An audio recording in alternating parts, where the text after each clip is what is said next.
Hi mga boss, nanapod tay simple guide karon mga boss on how to make a screenshot sa tuang screen, no? Or sa tuang monitor. So gamitan lang nato siya tool mga boss, no? So ang simple nga pamaagi, so we will search snipping tool. So diri lang gihapon ta sa search window, then automatic iyahan nang i-sort katong imuhang letters nga gi-search. So under sa result, i-click lang nato ning snipping tool.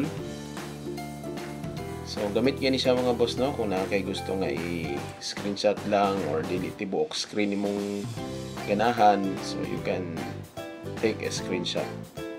So kani mga boss, for example, ang system information, kunwari gusto makita sa imong employer, ang imong system configuration, pwede mo siya i-screenshot.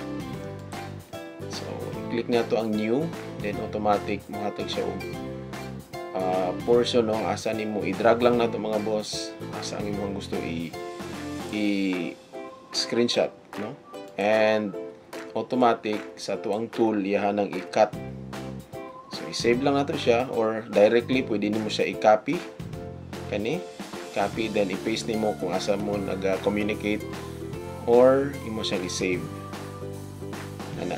By the way, automatic na niya i-save, no, ang imong screenshot. There is a pictures, then screenshot. Automatic na niya i-take ang copy nimo diha, i-save. So ana lang mga boss, no, use snipping tool for your screenshot.